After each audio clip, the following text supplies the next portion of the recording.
બેન જો એક વસ્તુ કહું, આ લોકતંત્ર છે, ધાક ધમકી શાક બધું છે ને છે, નથી એમ નથી, પણ એમ હાવ ચંબલની ખીણ નથી કે હંદાને મારતા ફરે ત્યાં કાયદો ટૂંકો પડે, એમ ન હોય.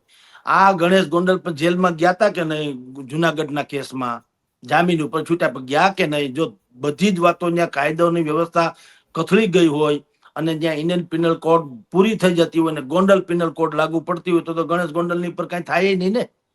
એટલા દિવસ આડાવડા રહ્યા પછી જેલમાં ગયા માંડ છૂટા થયા, કાયદા કાનૂન તો છે ને. જુઓ, હિન્દુસ્તાનમાં રિદ્ધિબેન આપણે ગમે તેમ ચર્ચા કરી, દરેક જગ્યાએ કોઈને કોઈના રૂતબા ને ઈ તો હોવાના. તમે દ્વારકામાં જાઓ, પબુબા માણેકનો રૂતબો છે ને છે, વર્ષોથી છે. 5મી 7મી ટર્મ છે એની ધારાસભ્ય તરીકેની પબુબા માણેક. હું આખા દ્વારકામાં પબુબાને વાત કરતા બીજો કોઈ રાજકીય નેતા થયો જ નથી, કોઈ પેદા ને કોઈ હારા માણસ છે જ નહીં હોય ના. એ છે કોડીનારમાં તમે દીનુ બોઘા સોલંકીની બાદ બાકી કરી શકતા નથી. તમે વેરાવળ સૂત્રાપાડા કે તારડા પંથકમાં જાવ તો જસુ ધાના માંડા અને ભાઈ અત્યારે ભગાભાઈ છે, હવે ભાજપમાં આવી ગયા, પેલા કોંગ્રેસમાં હતા, તો એનો દબદબો છે ને છે. તમે કુતિયાણા તરફ વયા જાવ તો કાંધલ જાડેજા દબદબો છે કે નહીં, હા કે ના. રાણાવાવ કુતિયાણામાં આની પેલા જેલીબેન બેન આપણે હેલીબેન જે છે, હા હવે ઢેલીબેન જે છે એનો દબદબો અત્યાર સુધી હતો કે નહીં, હા કે ના. જે તો છે તો છે. પૂર્વાશ્રમમાં જાઓ, સંતોકબેન જાડેજાનો હતો, અમદાવાદમાં લતીફનો હતો કે નતો, તો ઈ બધું માફ. અને અહીંયા તમને પ્રોબ્લેમ એ મુદ્દો છે. ગોંડલમાં જ આવું શું કામ, તો કે ગોંડલમાં શું કામ, તો કુતિયાણામાં શું કામ નહીં, ન્યા કેમ નહીં, ન્યા કોઈ પીડિત નહીં હોય, કોડીનારમાં પીડિત નહીં હોય. તમે સહકારી ક્ષેત્રમાં જયેશ રાદડિયાએ કીધું મારા બાપાએ વાવેલી આ બધી ખેતી છે ને લણવાનો અધિકાર કેવળ મને છે, આવું એ ચોખ્ખું બોલ્યા.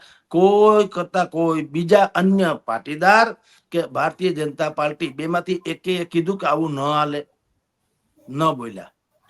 જે વાત ગોંડલમાં જયરાજસિંહ જાડેજાએ રીબડાના સંમેલનમાં કરી કે મારા પછી મારા પત્ની છે અત્યારે, પછી મારા પુત્ર હશે, આ કોઈને લાળ ટપકાવવાની જરૂર નથી, એ વાક્ય જયરાજસિંહ બોલ્યા. 1.5 વર્ષ થઈ ગયું, 2 વર્ષ, કોઈને વાંધો ન ભારતીય જનતા પાર્ટી, ન કહેવાતા પાટીદાર અગ્રણીઓ, ન એના હરીફો, ન પક્ષો, કોઈ કરતા કોઈ એનો વિરોધ ન કર્યો, નોટિસે ન મોકલાવી, જયરાજસિંહને ખુલાસો કરવાનું ન કીધું, કશું જ નહીં. એ બોલ્યા, ભલે બોલ્યા, કોઈ કઈ બોલ્યું નહીં.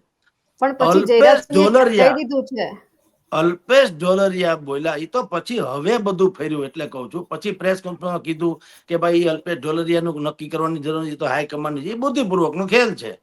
એમાં હાઈકમાન્ડ બાયકમાન્ડ ન્યા જ બધું છે જે છે, એ કોઈ હાઈકમાન્ડ નહીં હોતા. તો આ અલ્પેશભાઈ કથિરિયા પણ એમ, અને ભાઈ ડોંગા એ શું કામ કહી શકે હાલો, જો હાઈકમાન્ડ નું જ ગોંડલમાં હાલતું હોય તો અલ્પેશભાઈ ન કેવું છે આ બધા બીજી બધી કાટી કરી બાયું ચડાવીને ગોંડલમાં આવે છે, જેમ ઠમક દે નટાવો પટમાં પડે એમ પડે, એના કરતા હાઈકમાન્ડ ને જ કહી દે તો હાઈકમાન્ડ તો ભાજપનું છે કે નહીં, કે ભાઈ સરકાર તમારી છે, પોલીસ તંત્ર તમારું છે, અમારી અથવા તો પાટીદારોની શિકાયત એવી છે કે ગોંડલમાં અરાજકતા છે, તો એ અરાજકતાનો સ્વીકાર ભાજપ વાળા જો કરતા હોય તો એનો અર્થ એમ છે કે સરકાર નિષ્ફળ ગઈ.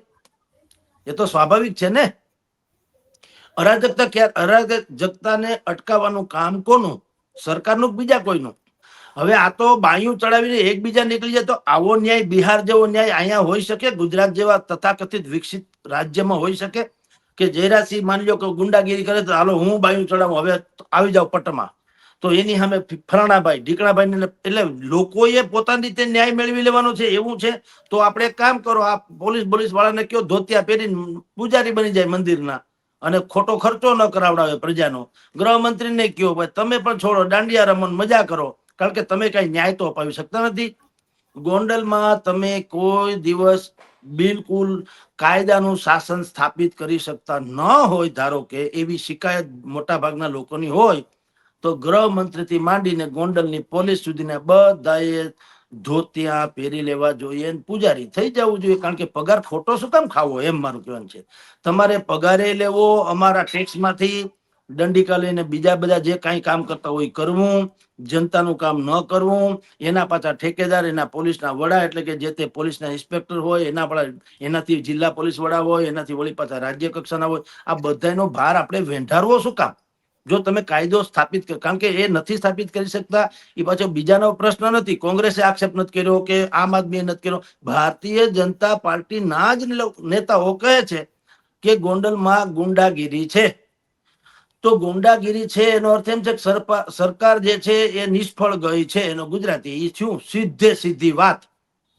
અને સરકાર નિષ્ફળ ન ગઈ હોય તો સરકારે આ લોકોને ના પાડવી જોઈએ કે ભાઈ એવું કઈ છે નહીં. સરકાર તો બિલકુલ બે બિલાડીની લડતમાં વાંદરાની જેમ ખેલ જુએ છે.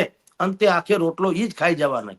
જે પંચતંત્રમાં વાર્તા આવે છે ને, બે બિલાડી ઝઘડે છે રોટલાના ભાગ પાડવામાં. એક પલ્લું આમથી આમ થાય એટલે એક એક બટકું વાંદરો ખાતો જાય, અને બે પલ્લા અંતે આખો આખો રોટલો વાંદરો ખાઈ જાય, બિલાડી ભૂખે રહે. આ સ્થિતિ છે.